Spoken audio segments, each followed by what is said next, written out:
The Harrington estate sprawled across 10 acres of manicured Connecticut countryside, a testament to old money and new ambitions. Victoria Harrington, heiress to a pharmaceutical empire, glided through its marble-floored halls like a queen in her domain. At 42, she had everything: a handsome husband, Alexander, who ran a successful tech firm, a wardrobe of designer labels that could fill a boutique, and now, after years of heartache, a 6-month-old son named Oliver. The baby was her miracle, proof that persistence and a small fortune in fertility treatments could conquer even biology's cruelest denials. But miracles, Victoria had learned, came with strings. Oliver's cries echoed through the house that afternoon, piercing the air like tiny alarms. Victoria paced the nursery, her silk blouse clinging to her skin in the summer heat. She had dismissed the nanny for the day, insisting on handling things herself. But motherhood wasn't the effortless joy she'd imagined. Her hands trembled as she rocked the bassinet, whispering shushes that did nothing to calm the infant's wails. Downstairs, in the expansive kitchen, Evelyn Thompson wiped down the granite countertops with methodical care. At 35, Evelyn had been the Harringtons' housekeeper for just over a year, her quiet efficiency making her indispensable. She was a striking woman, with deep brown skin that glowed under the pendant lights, and eyes that held stories she rarely shared.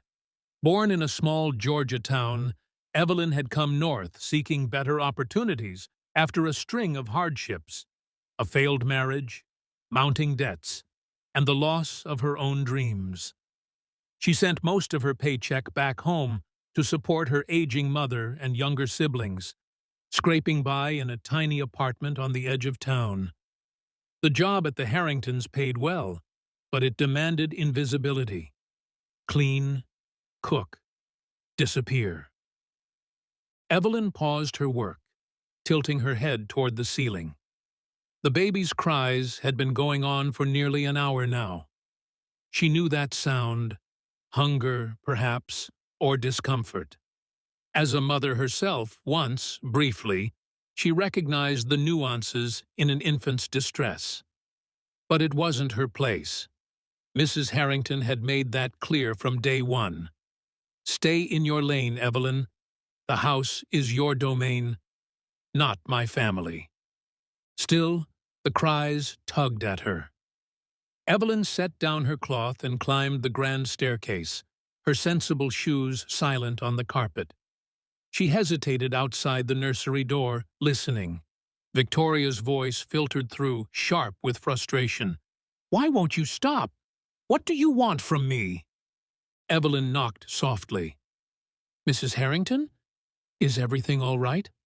I could help with—" The door flew open.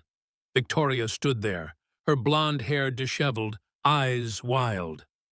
"What are you doing up here? I didn't call for you." "The baby sounds upset, ma'am. I thought maybe—" "You thought? Since when do you think about my child?" Victoria's voice rose, laced with an edge Evelyn had heard before, condescending, laced with unspoken judgments about class and color. Evelyn lowered her eyes, a habit born from years of navigating spaces where she was seen as help rather than human. "I'm sorry, ma'am. I just—" Before she could finish, Oliver's cries escalated into a full-throated scream. Evelyn's instinct kicked in. Without thinking, she stepped forward and gently lifted the baby from the bassinet, cradling him against her chest. There, little one," she murmured, rocking him with a natural rhythm. "It's okay. Shh, now." Oliver quieted almost immediately, nuzzling into her warmth. For a split second, peace settled over the room. Then Victoria's face contorted in rage. "What the hell do you think you're doing? Get your hands off my baby!" Evelyn froze, but before she could lower Oliver back into the bassinet, Victoria lunged forward and slapped her hard across the face. The crack echoed like a gunshot. Evelyn stumbled back, the sting blooming into heat on her cheek, but she held on to the baby protectively, ensuring he wasn't jostled. "You filthy! How dare you touch him!" Victoria shrieked, snatching Oliver from Evelyn's arms. "You think you can just waltz in here and handle my son like he's yours? People like you, always overstepping, always thinking you're entitled." Evelyn's hand rose to her cheek, tears welling not from pain, but from the humiliation. "Mrs. Harrington, I was only trying to help." He was crying. "Help? Is that what you call it? Touching what's mine with your dirty hands?" Victoria's words dripped with venom, the subtext clear. Black hands, poor hands, unworthy hands. She clutched Oliver tighter, as if Evelyn were a threat. "Alexander! Alexander! Get up here!" Downstairs, Alexander Harrington had been in his home office, finalizing a merger deal. The shouts pulled him from his screen. He bounded up the stairs 2 at a time, his mind racing. He arrived to find Victoria red-faced and trembling, Oliver fussing again in her arms, and Evelyn standing stock still, a red mark blooming on her cheek. "What on earth is going on?" Alexander demanded, his eyes darting between his wife and the housekeeper. Victoria pointed accusingly. "She touched Oliver. She picked him up without permission. I had to slap her to make her stop. Who knows what she was doing, probably trying to steal him or something ridiculous." Alexander's face paled. He looked at Evelyn, who met his gaze with quiet dignity, her eyes pleading not for pity but for truth. "Evelyn, are you all right?" "I'm fine, Mr. Harrington," Evelyn said softly, though her voice wavered. "I shouldn't have interfered." "Interfered?" Victoria scoffed. "You're fired! Pack your things and get out. And if you think about pressing charges, remember who we are. We'll bury you in court." Alexander stepped between them, his heart pounding. This was the moment he'd dreaded for months. The fragile web of secrets unraveling in an instant. "Victoria, stop. You don't understand." "Don't understand? She assaulted our child." "No," Alexander said firmly, his voice low but commanding. "She didn't assault anyone. And Oliver he isn't just our child." The room fell silent, save for Oliver's soft whimpers. Victoria stared at her husband, confusion twisting into suspicion. "What are you talking about? Of course he's ours. We went through hell for him. IVF, the specialists, everything." Alexander ran a hand through his hair, the weight of his deception crashing down. He glanced at Evelyn, who nodded almost imperceptibly, giving him permission to shatter the illusion. "Sit down, Victoria. There's something I need to tell you. Something I should have told you a long time ago." Victoria sank into the nursery rocker, clutching Oliver like a shield. Evelyn remained standing, her posture straight, despite the slap's lingering sting. Alexander began, his voice heavy with regret. "You remember how desperate we were after the 3rd miscarriage? The doctors said your eggs weren't viable anymore, that we'd need a donor. I agreed to it, but you were so against using a stranger's eggs, said it wouldn't feel like our baby. You wanted everything to be perfect, to match our family aesthetic, as you put it." Victoria's eyes narrowed. "We used an anonymous donor. That's what the clinic said." Alexander shook his head. "No, I couldn't let you suffer like that. I found a way to make it work, but I lied about how. Evelyn was our egg donor, and our surrogate." The words hung in the air like smoke. Victoria's face drained of color. "What? That's impossible. She's the housekeeper." Evelyn spoke then, her voice steady despite the emotion churning inside her. It's true, Mrs. Harrington. Mr. Harrington approached me a year and a half ago. I was struggling. My ex-husband left me with nothing, and my family needed help.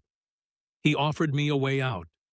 Donate my eggs, carry the baby, and in return, he'd pay off my debts and give me a job here afterward.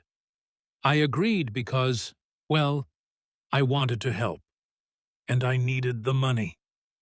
Victoria's mind reeled, flashbacks assaulting her, the fertility clinic visits, the hormone injections, the hope and despair. Alexander had handled the details, insisting on sparing her the stress. But the surrogate was supposed to be anonymous. White, like us. You told me she was from a good family. I lied, Alexander admitted, shame coloring his cheeks. I chose Evelyn because she was kind, healthy, and willing. Her background check was impeccable. But I knew your prejudices, Victoria, your comments about certain people not fitting in our world. I thought if I kept it secret, we could have our family without the drama. Evelyn's eyes filled with tears as she continued. I carried Oliver for 9 months, felt every kick, every hiccup. When he was born, I handed him to you, Mrs. Harrington, because that's what we agreed. But it broke my heart. That's why I took the housekeeping job, to be close to him, to watch him grow, even if it meant cleaning your floors and biting my tongue when you treated me like I was less than. Victoria looked down at Oliver, really looked at him for the first time. His skin was a soft caramel, his curls tighter than she'd acknowledged, his eyes a deep brown that mirrored Evelyn's. She'd dismissed the differences as exotic traits from the donor, but now the truth stared back at her. He's black? My son is black because of her? Not because of me, Evelyn said gently. Because of love. Because I gave a part of myself to help you have what you wanted most. The slap's echo returned to Victoria like a boomerang, striking her own conscience. She had struck this woman, the woman who had given her the greatest gift of her life.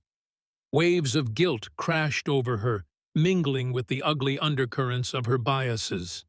Growing up in a privileged bubble, Victoria had absorbed prejudices like osmosis, whispers at country club luncheons about those people, her parents' disdain for anyone who didn't fit their narrow vision of success. She had married Alexander for his ambition, but deep down, she clung to the security of sameness. Now that sameness was a lie. "Why didn't you tell me?" she whispered to Alexander, tears streaming down her face. "Because I was a coward," he replied. "I saw how you treated Evelyn from the start, the snide remarks, the way you kept her at arm's length. I thought the truth would destroy us. But keeping it hidden, that's what's destroying us now." Evelyn stepped forward, her voice soft but firm. "Mrs. Harrington, I don't hate you. I've seen your struggles too. The late nights pacing with Oliver, the way you look at him with so much love, but so much fear. Motherhood isn't easy for anyone. But slapping me? That wasn't about protecting your baby. That was about fear. Fear of someone like me having a claim on your world." Victoria sobbed, the weight of her actions crushing her. "I'm so sorry, Evelyn. I don't know what came over me. I saw you holding him, and all I could think was that you were taking something from me, but you gave him to me. You gave me everything." Alexander knelt beside his wife, taking her hand. "We can fix this, Victoria, but it starts with truth and apology." Evelyn nodded, a small act of bravery in the face of vulnerability. "I've hidden my pain too. Every day, cleaning this house, hearing Oliver cry, and not being able to comfort him like a mother would, It's been torture, but I did it for him, for the chance to see him smile. The room shifted then from confrontation to confession. Victoria handed Oliver back to Evelyn, a tentative gesture of trust. Hold him, please. He's yours, too. Evelyn cradled her son, their son, and for the first time since his birth, she allowed herself to feel the full depth of her love. Oliver cooed, reaching for her face, and Evelyn's tears fell onto his tiny hands. Over the following weeks, the Harrington household transformed. Victoria, humbled by her outburst, sought therapy to unpack her biases. She attended workshops on racial equity, reading books that challenged her worldview.